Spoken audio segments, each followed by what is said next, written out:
Friends, இந்த பதிவில் நம்ம பார்க்குறது என்ன அப்படின்னு பார்த்தீங்கன்னா, பிராணாயாமம் செய்கிறதுனால நமக்கு என்ன நன்மைகள் கிடைக்கும் அப்படிங்கிறத நம்ம பார்க்கலாம். பிராணாயாமம் அப்படின்னா என்ன அப்படின்னு நம்ம இதுக்கு முந்தின பதிவில் கொடுத்துருக்குறோம். அதை பாருங்கள். அது தெரியல அப்படின்னா இப்போ நான் உங்களுக்கு சொல்கிறேன், அதை புரிஞ்சுக்கோங்க. அதாவது மூச்சு பயிற்சி நம்மளுடைய உடலில் இருக்கக்கூடிய அனைத்து சதைகளுக்கும் அனைத்து மசில்களுக்கும் உடல் முழுவதும் பிராணம்னா அந்த காற்று சுவாசம் இருக்கு பார்த்தீங்களா, அந்த சுவாசத்தை அந்த காற்று நம்ம உடல் முழுவதும் உடலில் இருக்கக்கூடிய அனைத்து சதைகளுக்கும் அனைத்து தசைகளுக்கும் செலுத்தக்கூடிய ஒரு அற்புதமான ஒரு பயிற்சி தான் அந்த பிராணாயாம பயிற்சி. சரிங்களா? இந்த பிராணாயாமம் செஞ்சோம்னா நமக்கு என்ன நன்மை கிடைக்குங்கிறத பார்த்துடலாம். அதுக்கு முன்னால் நம்ம சேனலை நீங்கள் சப்ஸ்கிரைப் பண்ணலாம். புது நண்பராக இருந்துச்சுன்னா, இப்போ தான் வீடியோ பார்க்குறீங்கன்னா சேனல் சப்ஸ்கிரைப் பண்ணிக்கோங்க. நிறைய விஷயங்களை நீங்கள் தெரிஞ்சுக்கலாம்.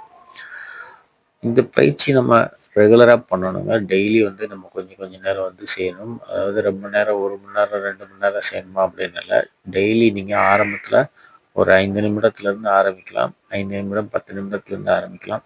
காலையில் ஒரு 5 நிமிடம், சாயங்காலம் ஒரு 5 நிமிடம். அதுக்கு பிறகு கொஞ்ச நாள் கழித்து காலையில் ஒரு 10 மினிட்ஸ், சாயங்காலம் ஒரு 10 மினிட்ஸ். ஸோ இப்படியே நீங்கள் பழகலாம். ஒரே மாதிரி பழக முடியாது. இந்த பயிற்சியை பழக உங்களுக்குள்ளே இருக்கக்கூடிய அந்த கெட்ட தீய சக்திகள், தீய எண்ணங்கள் எல்லாம் நம்மக்கிட்ட விலகி போயிடும். அதே மாதிரி உங்களுடைய உடல் நல்லா புத்துணர்ச்சியாக ஃப்ரெஷ்ஷாக இருக்கும். உங்களுடைய நரம்பு மண்டலங்கள், இரத்த ஓட்டங்கள் எல்லாம் சீராக ஒன்று போல் சமமாக எப்படி ஆக்டிவேட் ஆகணுமோ அதுக்கேற்ற மாதிரி சரியான முறையில் ஆக்டிவேட் ஆகி கொண்டே இருக்கும். அதே மாதிரி இந்த பயிற்சியை பண்ண உங்கள் உடலுக்குள்ளே ஒரு பவர் கிடைக்கும். அந்த பவர் நீங்கள் புரிஞ்சுக்கிட முடியும் கொஞ்ச நாள் கழிச்சு. ஸோ உடனடியாக இந்த பவர் நீங்கள் புரிஞ்சிக்க முடியாது யாராலையுமே. யாராவது சொல்லலாம் உடனே தெரிஞ்சிச்சு அப்படின்னு. ஸோ அந்த மாதிரி வர்றதுக்குலாம் வாய்ப்பு கிடையாது. பயிற்சிகள் எடுக்க தான் இதோட பவர் நமக்கு அதிகமாகி கொண்டே வரும். இந்த பயிற்சியை பிராணாயாம பயிற்சி, கிரியா யோக பயிற்சி அப்படின்னு சொல்கிறோம் பார்த்தீங்களா. இந்த பயிற்சிகள் எல்லாத்துக்கும் இந்த யுகத்தில், இந்த கலியுகம்னு சொல்கிறோம், இந்த யுகத்தில் இந்த முருகருடைய யுகம். அந்த முருகர் தான் சிவன் தான் அந்த முருகர் தான் இந்த பாபா. அதாவது இவங்க வரிசையில் தான் வந்துக்கிட்டு இருக்கிறாங்க.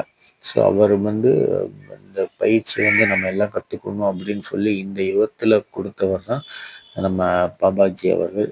இந்த பாபாஜிகிட்ட இருந்து அப்புறமா நம்ம மக்கள் எல்லோருக்கும் போகணும். கல்யாணமானவங்க எல்லாருமே இந்த கிரியாவையும் இந்த பிராணாயாம பயிற்சியை கற்றுக்கணுங்கிறதுக்காக நமக்கு சொல்லி கொடுத்தவங்க பரமஹம்ச யோகானந்தர்ங்கிறவர்.